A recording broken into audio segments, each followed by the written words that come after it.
नमस्कार दोस्तों। बसपा सांसद दानिश अली को बीजेपी के दक्षिणी दिल्ली के सांसद रमेश बिधूड़ी ने पार्लियामेंट में जो कहा वो सोशल मीडिया पर आप सभी ने देखा है। मैं एक बार फिर से वो वीडियो दिखा दूंगा आपको।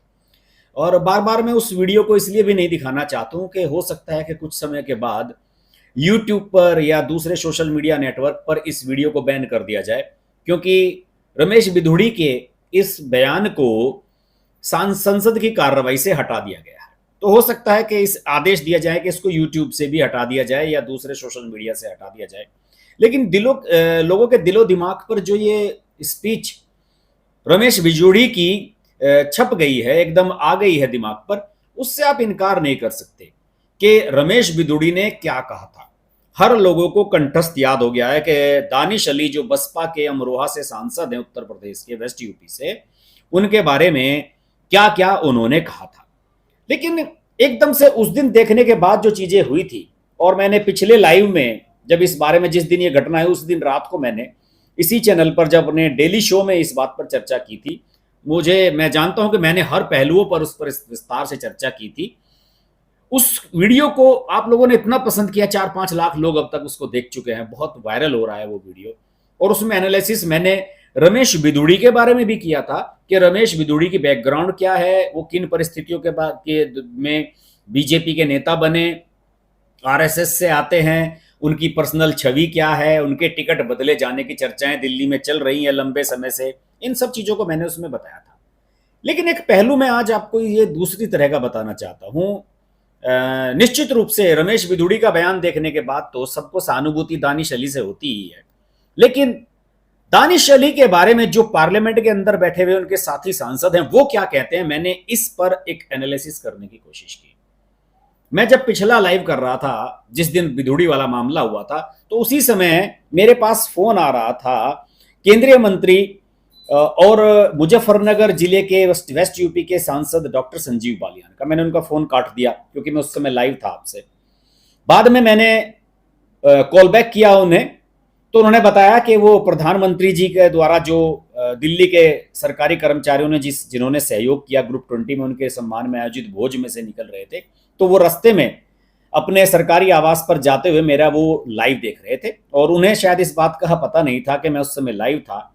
तो उन्होंने बताया मुझे कि हर्ष भाई, जो बात आप कह रहे थे वो बिल्कुल सही कह रहे थे कि दानिश अली को लेकर हम सब लोग कई दिनों से परेशान थे।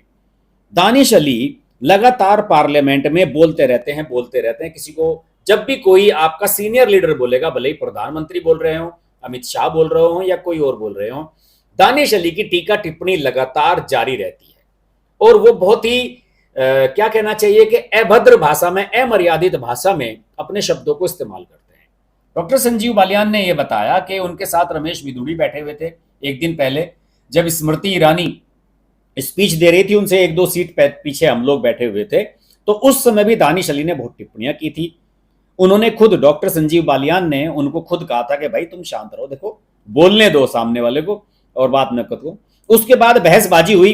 उन्होंने कहा ठीक है, अच्छा चलो बाहर बाहर बात करते हैं तुमसे, पार्लियामेंट के बाहर बात करते हैं। और रमेश बिधूड़ी और संजीव बालियान के साथ उनकी तू मैं हुई। ये सब चीजें ऑन रिकॉर्ड नहीं है, लेकिन मैंने जब बात की, पार्लियामेंट के कुछ सांसदों से बात हुई और चीजें जो सामने निकल कर आई, उसी के आधार पर मैं आपको बता रहा हूं। और गहमा गहमी हो गई। बाद में डॉक्टर संजीव बालियान ने, ये जो रमेश बिधूड़ी वाला प्रकरण हुआ, इसके बाद केंद्रीय मंत्री धर्मेंद्र प्रधान से भी बातचीत की, और उन्होंने बताया कि देखिए ठीक है, जो भाषा रमेश बिधूड़ी जी ने बोली वो अपनी जगह पर है, लेकिन मैं इस मामले में बिधूड़ी जी के साथ हूं, क्योंकि उनका मानना था कि दानिश अली को के व्यवहार को वो लगातार अपने बहुत सामने से देख रहे थे। दानिश अली उनके करीबी बैठते हैं, और जिस तरीके का व्यवहार वो करते हैं, उस तरह का व्यवहार किसी को भी बर्दाश्त नहीं हो सकता, किसी को भी गुस्सा आ सकता है। और जो आउटबस्ट हुआ रमेश बिधूड़ी का, इसी वजह से हुआ। मैं आपको एक बार फिर रमेश बिधूड़ी का वो वीडियो जरूर दिखाना चाहूंगा जिसे लेकर इतना सारा बवाल मचा हुआ है। ये जरा आप इस वीडियो को शुरू से देखिए। इसमें बहुत सारी चीजें चलाई जा रही हैं कि ये पीछे डॉक्टर हर्षवर्धन बैठे हुए हैं, इधर पीछे रविशंकर प्रसाद बैठे हुए हैं, ये सब लोग भी हंस रहे थे रमेश बिधूड़ी के बयान पर। लेकिन जिस समय ये बातें हो रही थी और जिस तरह से दानिश अली सामने से बोल रहा था और बिधूड़ी उसका जवाब दे रहे थे, तो उस समय कोई भी इंसान होता उसे सिर्फ हंसी ही आती। ये सब चीजें बाद में ही पता लगती हैं कि क्या बातें सही थी और क्या बातें गलत थी। जरा सुनिए इस वीडियो को। मोदी साहब श्रेय नहीं ले रहे हैं, श्रेय ले रहे हैं देश के वैज्ञानिक। ओए बड़े, ओए उग्रवादी श्रेय ले रहे हैं। उग्रवादी बोलने नहीं तो कभी खड़ा होगा, ये बता रहा हूँ। उग्रवादी कटवे सर, ये जो श्रेय अगर जाता है तो देश के प्रधानमंत्री को जाता है। ये देखिए दानिश अली लगातार बोल रहे हैं। सर अभी मैं बताना चाहता हूँ, अधीर रंजन जी अभी शोर मचा रहे थे, लिस्ट पढ़ रहे थे। उस लिस्ट में अधीर रंजन जी जब लिस्ट पढ़ रहे थे 1975 से लेकर अभी तक, इसकी बात करते रहना जी। बाहर देखो इस मुल्क को, अभी रोज पढ़ रहे थे सर। इसरो ने वर्ष 1975 से अब तक 52 क्यों ले रहे हैं? मोदी साहब श्रेय नहीं ले रहे हैं, श्रेय ले रहे हैं देश के वैज्ञानिक। ओए बड़े, देखिए ये जो स्पीच है इसमें लगातार दानिश अली बोल रहे हैं और सामने जो पीठासीन है के सुरेश, आप जानते होंगे कि कोडिकुन्नली सुरेश जो है वो जाने माने साउथ से आते हैं और जाने माने बहुत वरिष्ठ सांसद हैं। वो बार बार कह रहे हैं कि दानिश अली से कि भाई आप बैठ जाइए, दानिश अली से कह रहे हैं कि भाई आप बैठ जाइए, लेकिन वो मान नहीं रहे हैं। उनकी जो बातचीत है वो लगातार बहसबाजी लगातार जारी रहती है। इस बारे में दोस्तों मैं आपको बताऊं कि एक बहुत ही अहम कदम कल उठाया है निशिकांत दुबे ने। निशिकांत दुबे जो बीजेपी के सांसद हैं, उन्होंने एक पत्र लिखा है ओम बिरला को और उन्होंने लिखा है कि साहब इनका जो व्यवहार है दानिश अली का वो बहुत खराब रहा है और वो लगातार लोगों को उकसाते रहते हैं अपनी स्पीच में, तो इसलिए उनके खिलाफ भी कोई एक्शन लिया जाना चाहिए। मैं आपको सुनवाता हूं कि उन्होंने क्या कहा है, जरा सुनिए निशिकांत दुबे। दानिश अली का काफी वीडियो जो है चल रहे हैं कि दानिश अली को जो है भारतीय जनता पार्टी के सांसद रमेश भिदोड़ी जी ने जो है गलत शब्दों का प्रयोग किया और वो पूरी दुनिया देख रही है। कोई भी सभ्य समाज में यदि रहेगा तो इन चीजों को जो है कोई एक्सेप्ट नहीं करेगा।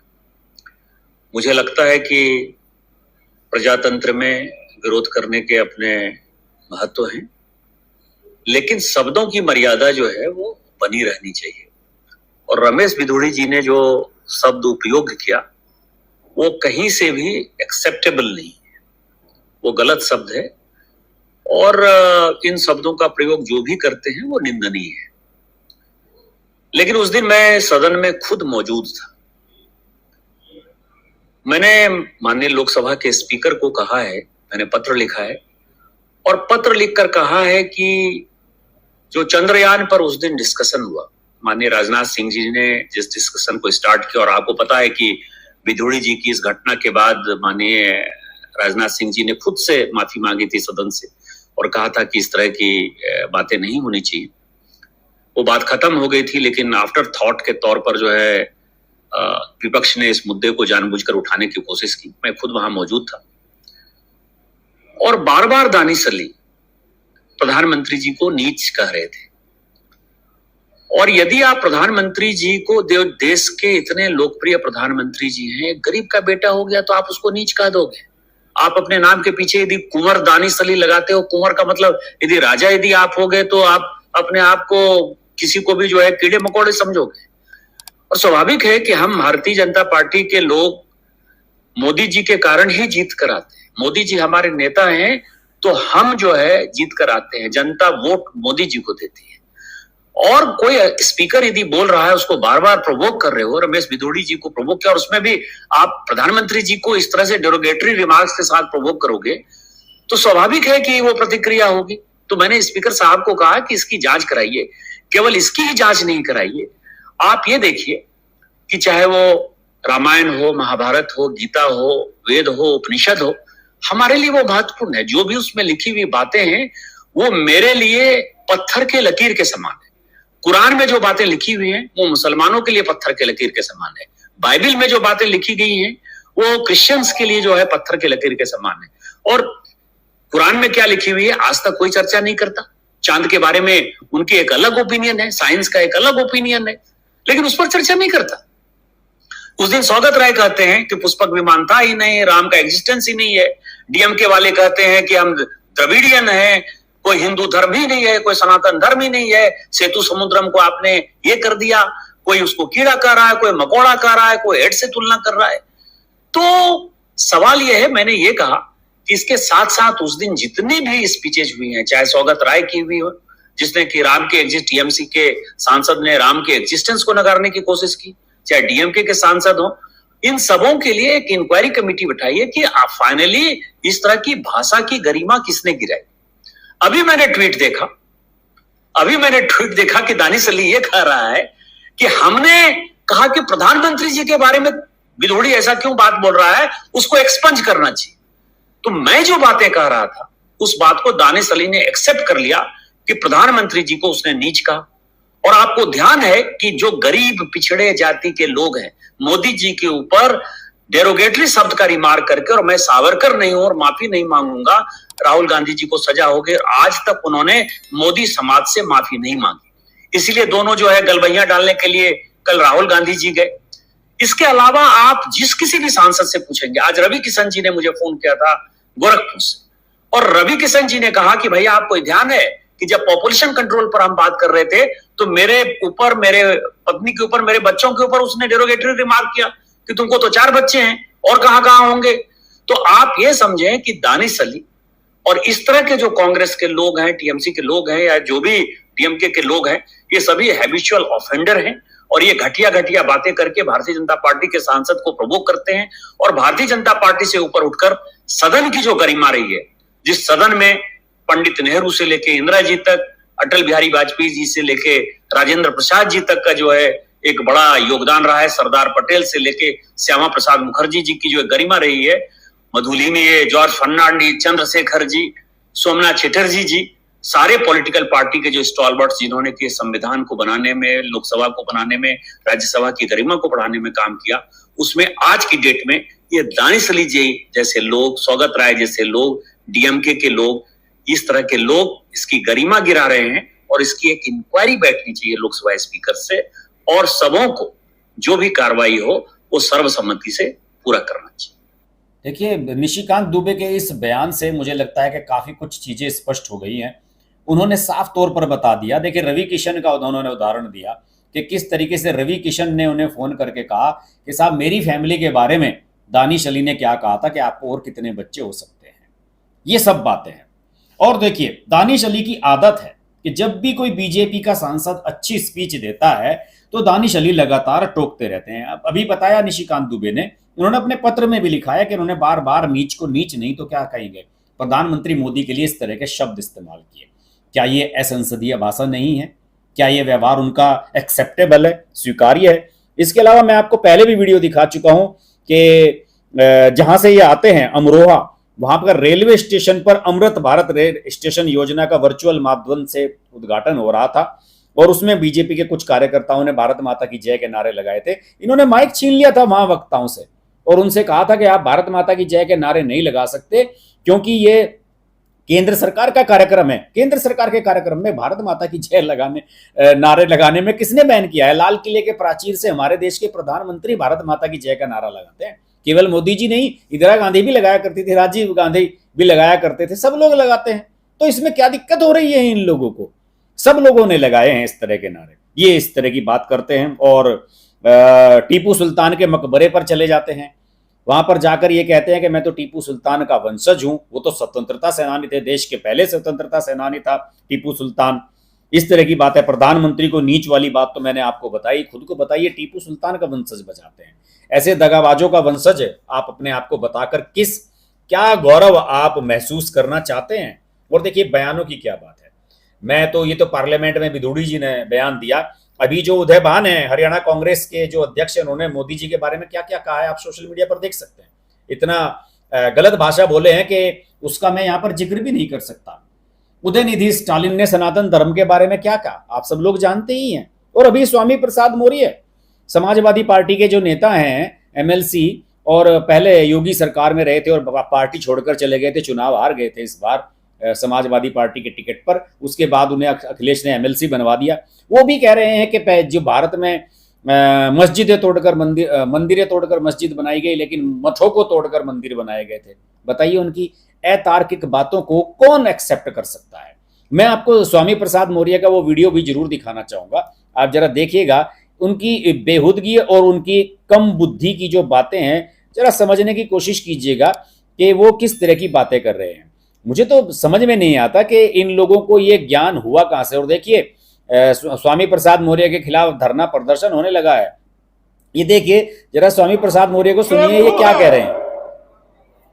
और कैसा स्वयंभू है जो अपने मां के पेट से पैदा होने में यकीन नहीं करता। वो कहता है हम ब्रह्मा के मुंह से पैदा हुए। क्या विडंबना है। आज तक किसी को मुंह से पैदा होते देखा क्या आपने? हरदोई वाले आप बताओ, किसी को ब्रह्मा के मुंह से पैदा होते देखा? किसी को हाथ से छत्ती पैदा करते देखा? किसी को जंघे से पैर समाज को पैदा होते देखा? किसी को पैर से पैदा होते देखा? नहीं। तो पैदा तो जो भी होता है वो अपनी मां के पेट से पैदा होता है। देखिए इस तरह के बेहुदे लोग कुछ भी बात कर देते हैं और कोई तर्क नहीं है। हमारे जो धार्मिक ग्रंथ हैं और पुराण हैं, उन सब चीजों में ये चीजें हैं और ये सब चीजें प्रमाण की आवश्यकता नहीं होती है। मैं तो सिर्फ यही कहना चाहूंगा कि जिस तरह का बयान ये स्वामी प्रसाद मौर्य ने हिंदू धर्म के और हमारे जो देवी देवताएं हैं उनके बारे में दिया है, एक बार किसी मुस्लिम के बारे में बोलकर दिखाएं, बताएं जरा, या पैगंबर मोहम्मद साहब पर कोई इस तरह की टिप्पणी करके दिखाएं। इनका जो है सिर कलम करने का ऐलान कर दिया जाएगा, कई कई करोड़ रुपए का इनाम इन पर घोषित होने लगेगा। लेकिन हमारे देश में तो हिंदू बहुत सहिष्णु हैं। आप हिंदुओं को कुछ भी कह दीजिए, सनातन धर्म को गाली दे दीजिए, हमारे देवी देवताओं के तस्वीर जो है वो चप्पल पर और अपने अंडर गारमेंट्स पर छाप कर घूमते रहिए, यहाँ तो कोई कहने सुनने वाला है ही नहीं। ये शर्मनाक स्थिति है। और मैं इसीलिए कह रहा हूं कि जो दानिश अली के साथ पार्लियामेंट के भीतर हुआ वो वास्तव में अब किसी को भी गलत नहीं नजर आ रहा है। अब सबको सही लग रहा है। अब सबको लग रहा है कि ये जो, खासतौर से आप पार्लियामेंट में जाइए और अगर आप किसी के जानने वाले सांसद से जानते हैं किसी को, उनसे जरा बातचीत करके पूछिए दानिश अली के व्यवहार के बारे में पार्लियामेंट के भीतर, तो वो आपको बता देंगे कि दानिश अली का जो व्यवहार है वो बिल्कुल ही सही नहीं रहा है। और पार्लियामेंट के भीतर आप जानते हैं कि ये दानिश अली जैसे लोग इसलिए ज्यादा बोलते हैं क्योंकि वहां पर किसी की जो बोली हुई स्पीच है या किसी की जो बात है उसको कोर्ट में चैलेंज नहीं किया जा सकता। आर्टिकल 105(2) यानी कि 105(2) इसके तहत ये साफ लिखा गया है कि अगर कोई सांसद संसद में बात कह रहा है तो उसको कोर्ट में चैलेंज नहीं किया जा सकता है। तो इस देश में तो इतनी आजादी है, लेकिन उस आजादी का मतलब ये नहीं है कि आप उसका दुरुपयोग करें। अरविंद केजरीवाल जैसे लोग दुरुपयोग करते हैं। अरविंद केजरीवाल को तो आप जानते होंगे, चौथी पास राजा की कहानी सुनाया करते थे, लेकिन कभी भी विधानसभा सत्र के बाहर हिम्मत नहीं हुई इस तरह की बात करने की, क्योंकि केस झेल रहे हैं। अभी गुजरात कोर्ट में लगी हुई है तारीख, उनकी जाना है उन्हें और संजय सिंह को। कोर्ट ने जो है उन्हें छूट देने से इनकार कर दिया है। सुप्रीम कोर्ट ने साफ कह दिया कि जाओ हाई कोर्ट में जाओ, हमारे पास क्यों आए हो छूट मांगने के लिए। प्रधानमंत्री मोदी की डिग्री पर सवाल उठाया था और साथ ही साथ उन पर 25,000 रुपए का जुर्माना भी किया गया था कोर्ट के द्वारा। तो ये सब चीजें हैं। इन लोगों को पता नहीं राजनीति में ये किस स्तर तक गिरेंगे कांग्रेस वाले। अब देखिए जयराम रमेश ने कह दिया कि नई पार्लियामेंट जो है वो मोदी मल्टीप्लेक्स है। अरे भाई, मोदी जी ने क्या अपनी जेब से अपने पैसे लगाए हैं उसमें? हमारे देश की संपत्ति, हमारे देश की प्रॉपर्टी है। मोदी जी ने तो साफ कहा कि अंग्रेजों ने जो नई पार्लियामेंट बनाई थी या राष्ट्रपति भवन बनाए थे, कोई एहसान थोड़ी किया था। हमारा ही पसीना बहा था और हमारा ही पैसा लगाया था इसमें। जो हमारे से लगान वसूला जाता था उसी पैसे से अंग्रेजों ने ये सारा डेवलपमेंट कराया था। तो ये सारी बातें प्रधानमंत्री नरेंद्र मोदी ने भी स्पष्ट की हैं और कई और नेताओं ने। देखिए राजनाथ सिंह जी ने तो बिल्कुल माफी मांग ली रमेश बिधूड़ी के बयान पर। लेकिन उस सब के बावजूद भी आज इस समय जो माहौल बन रहा है दोस्तों, मैं आपको रियली बता रहा हूं कि इस समय स्थिति ये है कि रमेश बिधूड़ी का जो बयान है उस बयान की अब सराहना होने लगी है।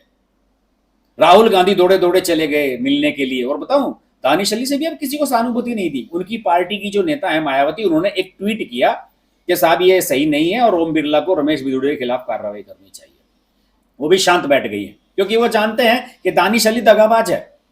ये समाजवादी पार्टी से, कांग्रेस से और राष्ट्रीय लोकदल से, इन सब पार्टियों से टिकट की कोशिश कर रहा है। उनकी पार्टी के टिकट पर चुनाव नहीं लड़ेगा, लड़ेगा तो हार जाएगा अमरोहा से। मुस्लिम बहुल सीट है, 2 मुस्लिम कैंडिडेट लड़ गए तो वहां बीजेपी जीत जाती है वैसे भी। तो इसी वजह से दानिश अली की अब कोई क्रेडिबिलिटी नहीं रह गई है और कहीं ऐसा ना हो कि आने वाले समय में दानिश अली को किसी भी पार्टी से टिकट ना मिले।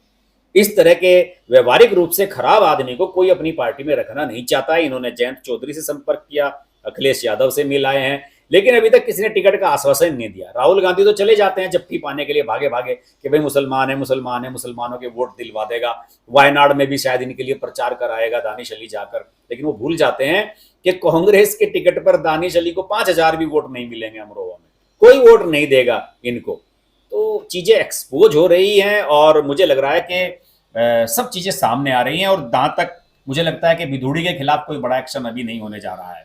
आर्टिकल 1052 का जो मैंने जिक्र किया है उसके अंदर उन पर कोई केस नहीं किया जा सकता, देश के किसी भी हिस्से में कोई FIR दर्ज नहीं हो सकती। तो रमेश बिधूड़ी जो है व्यवहारिक रूप से उन्होंने कल बयान भी दिया है, उन्होंने कहा है कि साहब जिस तरह से मुझे उकसाया जा रहा था और जिस तरीके से दानिश अली पार्लियामेंट के भीतर दूसरे सांसदों के कामकाज में बाधा पहुंचाते हैं, मैंने उनके खिलाफ सख्त से सख्त कार्रवाई होनी चाहिए। और रमेश बिधूड़ी को तो मुझे लगता है कि इस बात का कोई अफसोस है नहीं।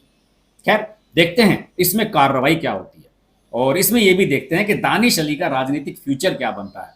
क्या राहुल गांधी उन्हें अपनी पार्टी से टिकट ऑफर करते हैं? लेकिन फिलहाल स्थिति ये है कि अब धीरे धीरे जब चीजें सामने आ रही हैं, जैसे मैंने डॉक्टर संजीव बालियान का बताया और कई लोगों का पार्लियामेंट में इस तरह का ओपिनियन है कि दानिश अली लगातार टोकते हैं, प्रधानमंत्री को नीच कहते हैं, कुछ बातें कहते रहते हैं। ओम बिरला को चिट्ठी लिख दी है निशिकांत दुबे ने, निशिकांत दुबे का पूरा बयान मैंने आपको दिखवाया। तो उसके बाद ये स्पष्ट है कि अब ये दानिश अली को कोई सिंपैथी किसी से मिलने वाली है नहीं। ये वीडियो कैसा लगा जरूर बताइएगा और करंट अफेयर्स के मुद्दों पर चर्चा होती रहेगी। और ये चैनल तो मेरा मेन चैनल है, उसकी बात लाइव, और इस पर आप सब जानते हैं कि हम लाइव आते हैं। मैं आपके रात वाला जो शो होता है उसमें क्वेश्चन आंसर्स भी लेता हूं। आज भी मैं आप सब लोगों के बहुत सारे कमेंट देख रहा था, कोशिश करता ये कुछ लेता, लेकिन वीडियो बहुत लंबा हो जाएगा। फिर किसी दिन आपसे चर्चा होगी और हमारा वीकली शो होता है आस्क मी एनीथिंग, आप उसमें मुझसे कुछ भी सवाल पूछ सकते हैं। अक्सर वो संडे में होता है, कोशिश करेंगे कि अगर आज शाम को समय हुआ तो शाम को आपसे उसमें चर्चा करेंगे। तब तक के लिए नमस्कार।